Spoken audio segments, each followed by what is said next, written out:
Здравствуйте, меня зовут Гурьев Роман. Я ученик 10 класса средней школы номер 26 города Якутска. Наше исследование называется «Пандемия. Значение прививок в профилактике». Интерес к изучению данной темы возник у меня еще до пандемии COVID-19 на средневековом фестивале в Бельгии, где меня заинтересовали больные натуральной оспой, пандемия которой унесла огромное число человеческих жизней. В настоящее время весь мир потрясла новая пандемия COVID-19. В связи с этим в данной работе я хотел узнать, какие эпидемии и пандемии были в мире, и самое главное, какими способами они были побеждены или остановлены, а также, что поможет остановить пандемию COVID-19.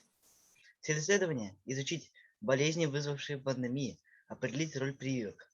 Мы поставили гипотезу. Первое. Симптомы и течение COVID-19 зависят от наличия хронических болезней и возраста.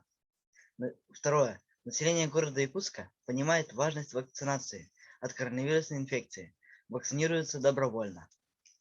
Проведено изучение литературных источников. Опрос. Статистическая обработка. Анализ полученных данных. Нами был проведен опрос 127 человек, проживающих в городе Якутске. По данным опроса, 32% респондентов не болели коронавирусной инфекцией. 68% респондентов перенесли болезнь в разной степени тяжести. Анализ данных показал, что чаще отмечались легкое течение болезни. Изучили, какие симптомы коронавирусной инфекции отмечались чаще. Пневмония развилась у 20% от всего числа респондентов, перенесших коронавирусную инфекцию. Регистрировались лица как молодого, так и более старшего возраста. Среди учеников и среди участников исследования с перенесенной пневмонией чаще встречались лица с хроническими заболеваниями дыхательной, сердечно-сосудистой систем и сахарным диабетом. Большинство опрошенных вакцинированы от коронавирусной инфекции. 23% респондентов не вакцинированы по разным причинам.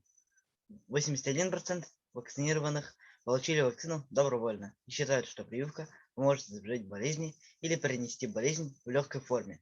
36% вакцинированных не имели реакций, остальные отметили местные реакции и повышение температуры тела. Выводы. Тяжелее болеют не старые люди, а люди разного возраста с хроническими заболеваниями дыхательной и сердечно-сосудистой систем, а также страдающие сахарным диабетом. Население Якутска относится к вакцинации положительно. Большинство населения вакцинируется добровольно. После прививки от коронавирусной инфекции реакции проявляются редко. Таким образом, гипотеза исследования подтверждена. Благодарю